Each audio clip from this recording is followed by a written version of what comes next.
Hello everyone, my name's Louise Costello and I'm a chronic pain nurse specialist working here with the team at COPE. And today I'm going to talk to you a little bit about chronic pain and sleep. So the aims of this session are to help you to better understand what sleep is, to understand why and how we sleep, to explore reasons for not sleeping and insomnia, and to have a look at how sleep hygiene or routines can help us.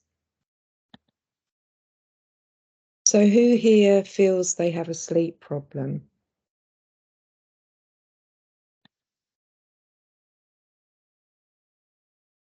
So sleep disturbance is known to be one of the most common problems caused by chronic pain.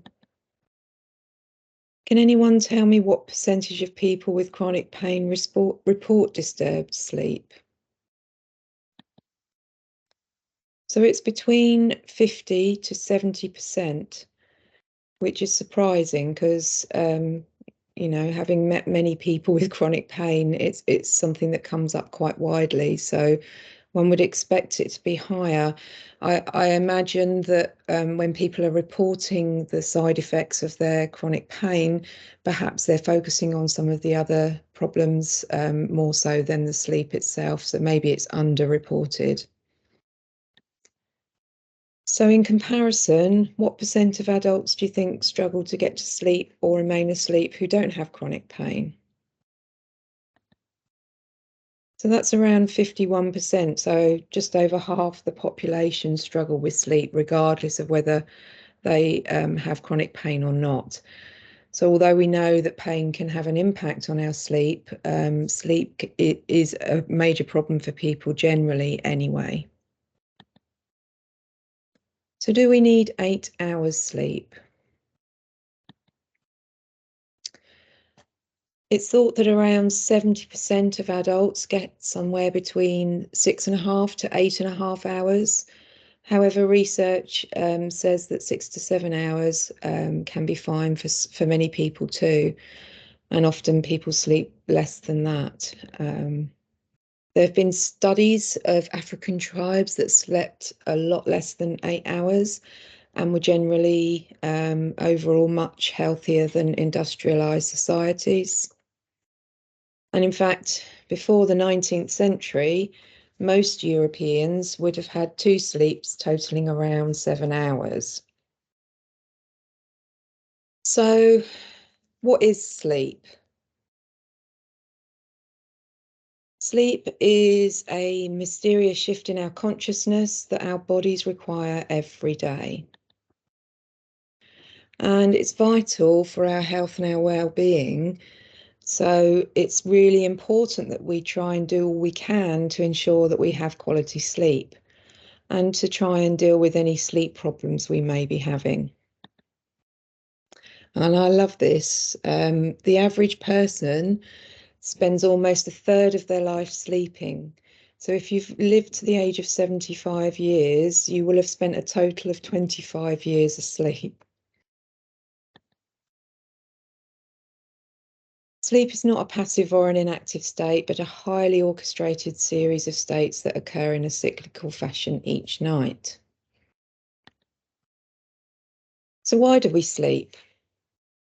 Well, our bodies are programmed to sleep, and this is a means of restoring our bodies and minds.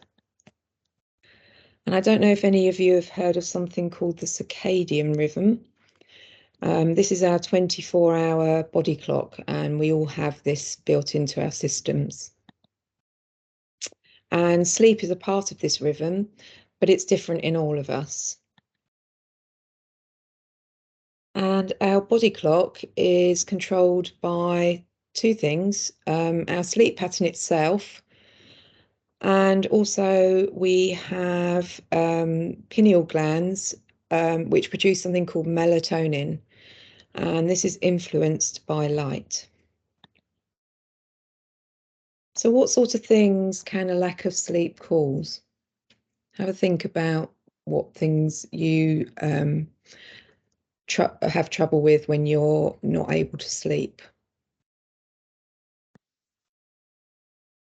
So things like chronic tiredness, mood changes, feeling frustrated, difficulty controlling our emotions, inability to think, focus, or make decisions, absenteeism, so being off sick from work, weight gain, can also affect our immune system, and it can make our pain much worse. So, how do we sleep? There are two distinct phases. The first one is non-rapid eye movement, and this is when we get our restorative sleep. And the second phase is rapid eye movement, and researchers are still unsure of the full function of this, but it tends to be, we think, when we're dreaming or having nightmares. So this is what our sleep pattern might look like. We start off awake, and for the average person, it takes roughly between 1 to 20 minutes to fall asleep. To be that one person whose head hits the pillow and they are off before even a minute. But for many of us, obviously, it's longer than that, but that's the average, between 1 and 20 minutes. Then we have the non-rapid eye movement level 1, which is anywhere between 1 to 10 minutes. And this is when we're dozing, but we're easily woken up at this point. Then we have non-rapid eye movement level 2, and this is anywhere between 10 to 25 minutes, and that's our light sleep. And then we have non-rapid eye movements levels 3 and 4, and this is anywhere between 1 to 5 minutes. And this is our slow wave or deep sleep. And I have to say that really surprised me. I thought it would be for a longer period of time. But even if you get the maximum amount, it's around 5 minutes for each cycle.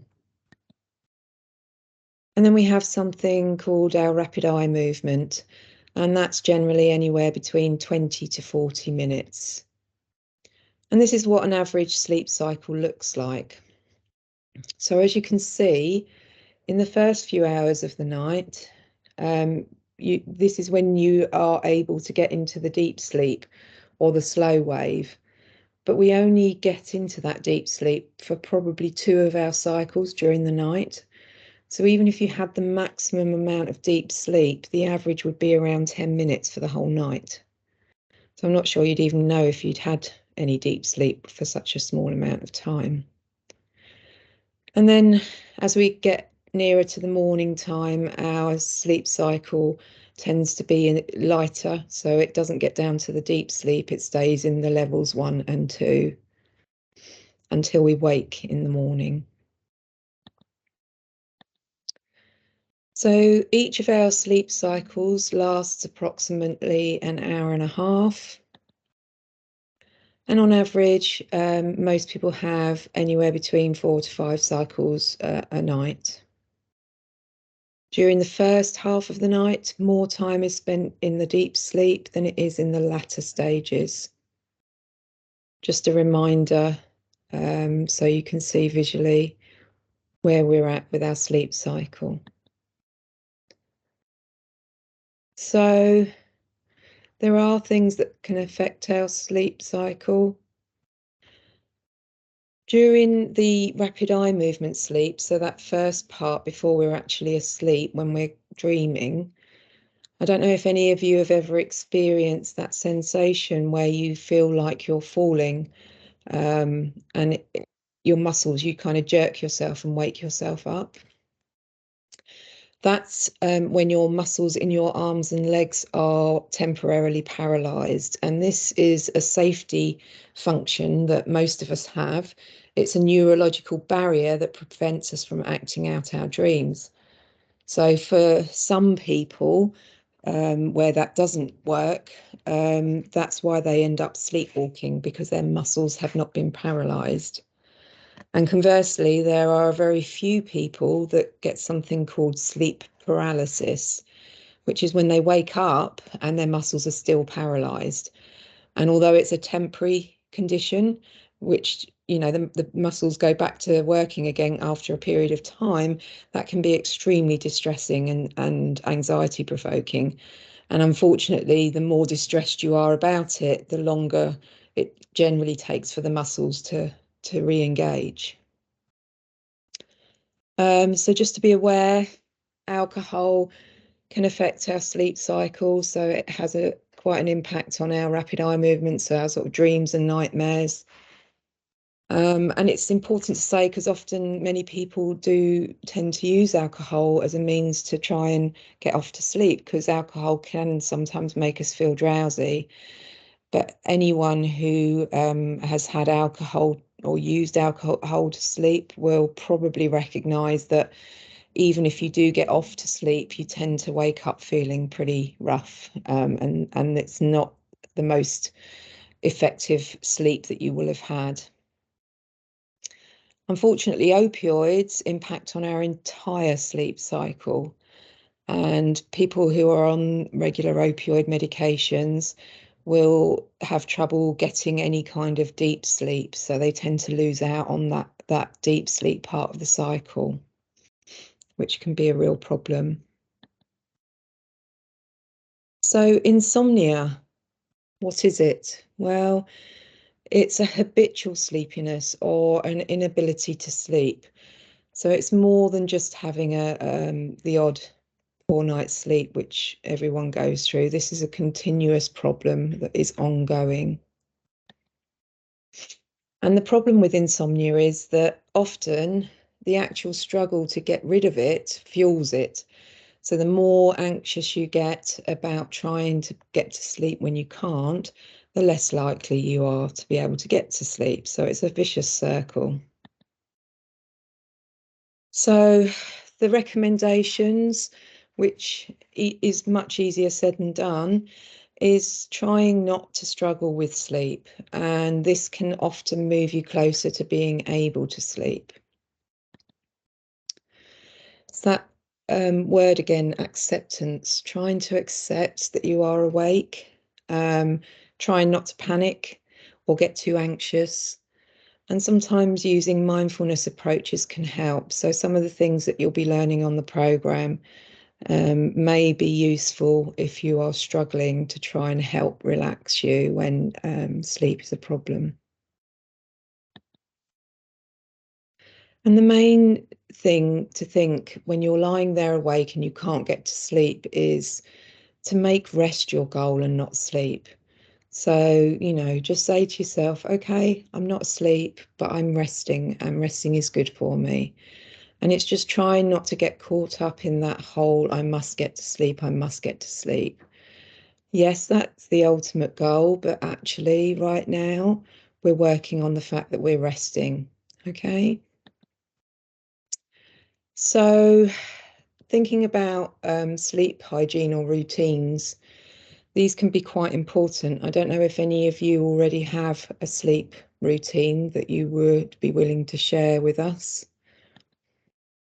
They're very helpful as a way of taking control of long-term sleep problems. It's about gradually retraining your body back to a better sleep pattern. However, it is better if it's one that you've chosen yourself and not one that we suggest you do. And really, it's just a set of rules that we use. And these include winding down during the night itself, if you wake up during the night, and morning time.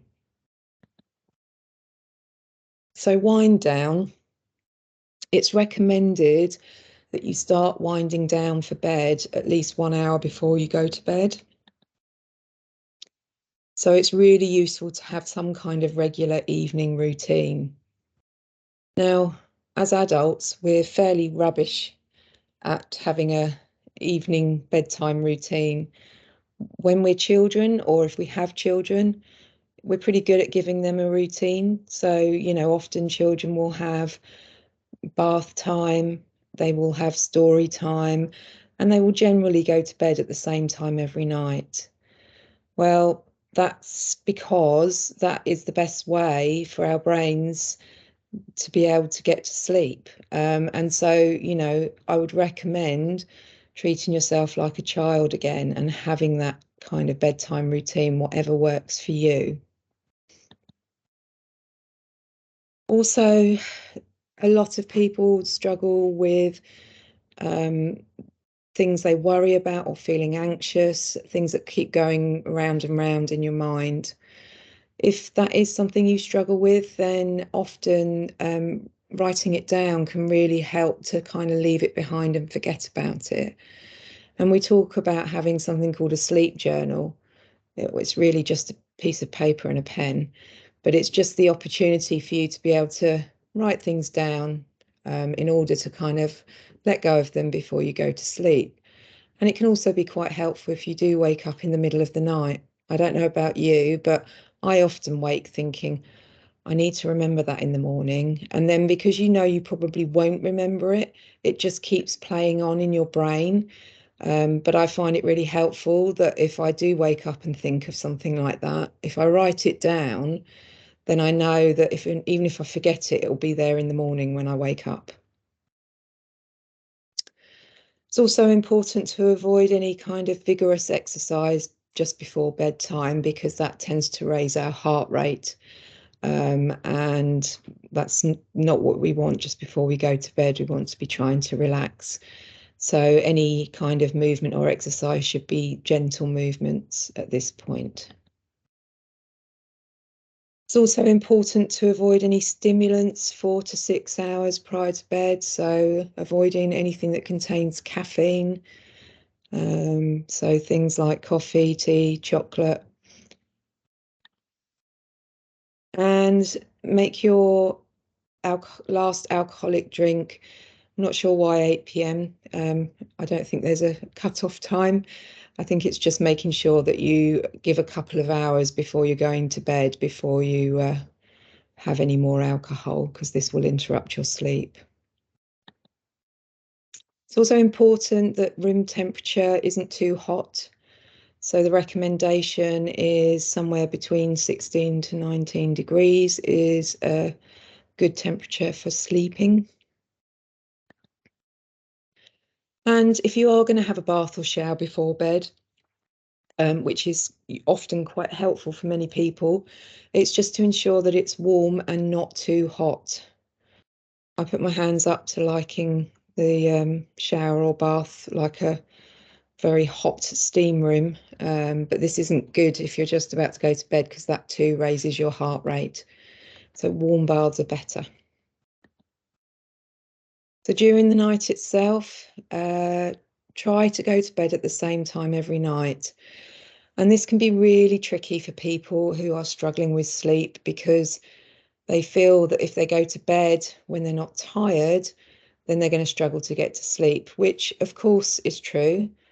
However, in order to improve your sleep, and it's not an instant thing, but if you go to bed at the same time every night and wake at the same time every morning, over time, your body will get used to this and it will adjust. And it does take time. I used to work shift work, so my sleep was all over the place. And once I started working more regular hours, I would say it probably took a good 6 to 8 months to actually get into a decent sleep routine. So, when you do try doing some of these things, please bear in mind that it's not going to work necessarily instantly, but to try and stick with it.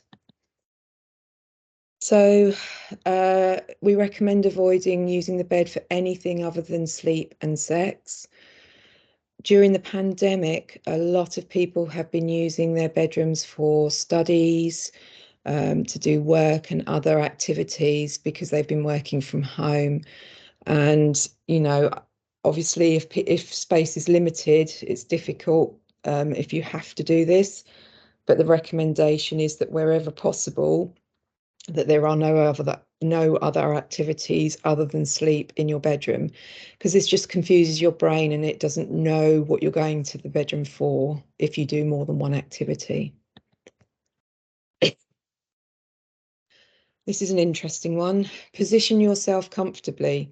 I'm sure you have tried, but I guess it's just to acknowledge that, you know, there are lots and lots of different things out there that can try and help people be more comfortable in bed. Lots of different mattresses, cushions. There's all kinds of different types of bedding that can help to cool you down if you're struggling with hot flushes or things like that. It's worth thinking about what is causing you the most problem and if there's anything else you can do. And I'm sure some of you may well have recommendations of things that have worked for you. Try to get your muscles to relax. So one of the really useful things that the psychologists will be teaching you about is something called progressive muscle relaxation. And you can use this at any time, but it does tend to work quite well for sleep. So it's where you go through all the different muscle groups, gently tensing and then relaxing the muscles. And often people can find that going through a progressive muscle relaxation can often help them fall off to sleep. So try not to think about getting to sleep. Again, I do understand that's easier said than done. But if you can try and think of possibly 3 other good things that might have happened during your day, however small, or try and think about a pleasant event or place and take yourself there as a way of trying to distract from the distress of trying to get to sleep. If you start to worry, it's important to try and challenge some of those negative thoughts. And again, mindfulness might be helpful here.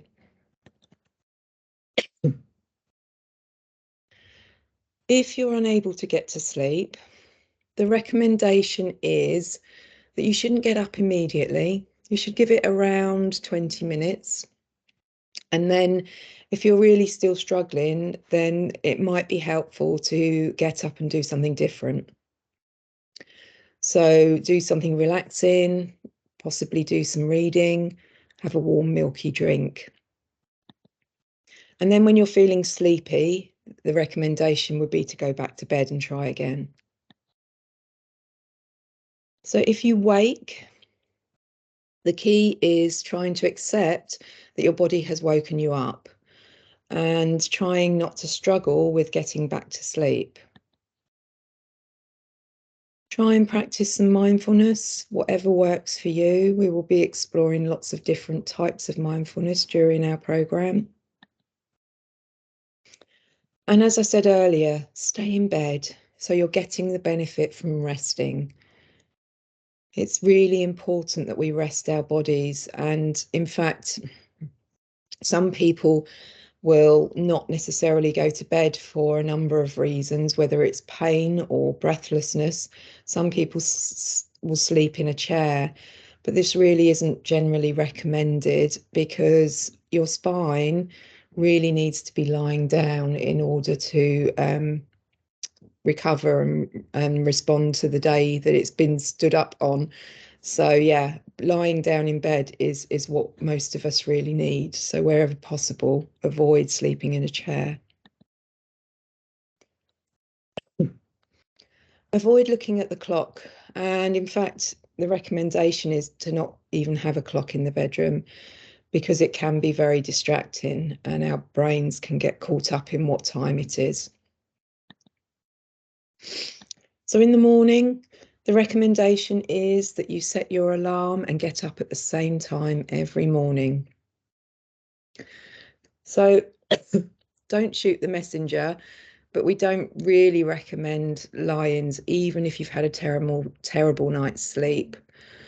And, you know, I'm not saying that on your days off that you've got to get up and get out, But, you know, if you set your alarm for the same time every day, but you haven't got to go anywhere on that specific day, then get up, get yourself a nice cup of tea or coffee or whatever your favorite drink is, switch the telly on or whatever, and sit and relax on the sofa and enjoy just chilling. But at least your brain knows that you have got up and got out of bed, and that is much better for our sleep pattern. And even on nights when people have had no sleep whatsoever, that would still be our recommendation.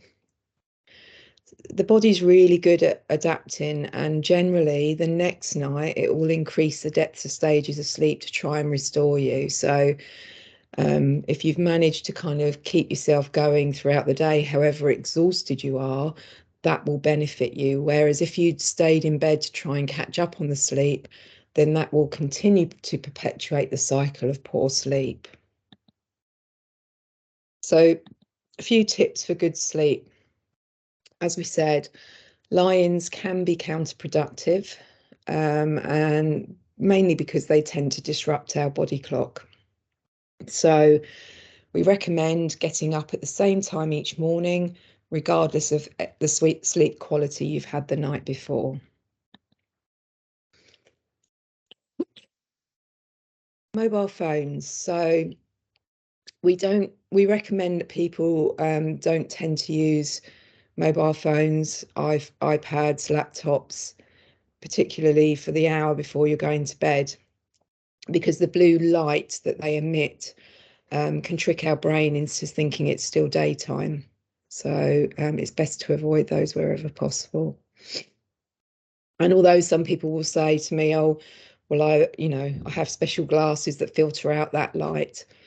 It's not really just about the lights that these things emit. It's about engaging with online social media, keeping your brain active. So just think about what activities you're doing and what would be best to not be doing for at least an hour before bed.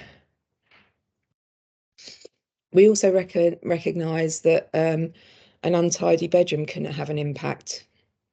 So wherever possible, it's best to keep your bedroom as minimal as you can and not have too many distractions.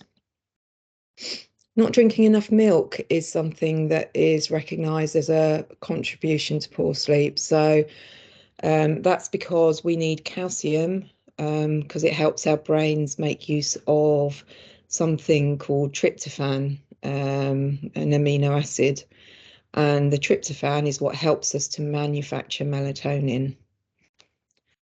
So if you're not getting enough calcium in your diet, that might be an area to think about.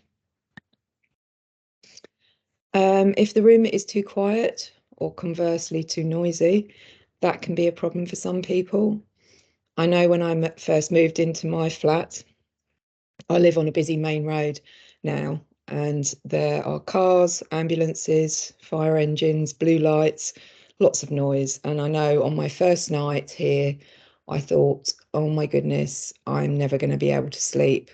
But actually now I'm so used to that background noise that if I do go and stay somewhere that's quieter, I do struggle to get to sleep because it's too quiet.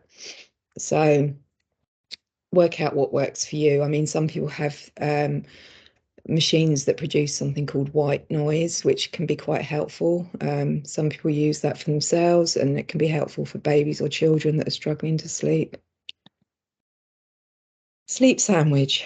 Okay, so this isn't something that's necessarily a sandwich. This is just a reminder that it's important not to go to bed hungry. So we're not recommending that you have your main meal just before you go to bed. In fact, you really shouldn't. You need time for that to digest. But it's also really important to make sure that you don't go to bed hungry. So for some people, having a small snack like a banana or something similar that can sustain you throughout the night can be helpful, because often hunger is what can wake people up, even though they don't realise that's what's woken them.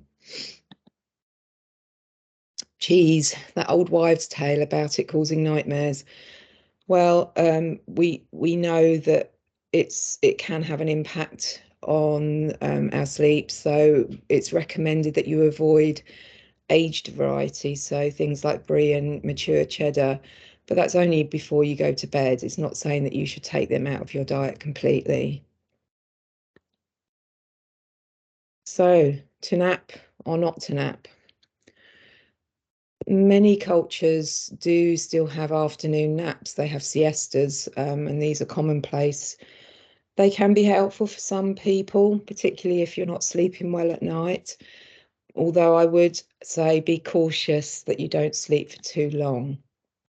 If you do take an afternoon nap, we would recommend that it doesn't really last more than 30 to 60 minutes, so no more than one sleep cycle. And as I said, they can be helpful if you're not sleeping well at night, but be cautious if you're struggling with insomnia, because sleeping during the day can often make sleep at night harder. So, in summary, just try to remember that you're not alone. All of us have sleep problems from time to time. Try and focus more on the quality rather than the hours you get. If pain wakes you, have a strategy to enable you to try and get back to sleep. And please make rest your goal and not sleep. Okay, thank you for listening. Please feel free to ask any questions.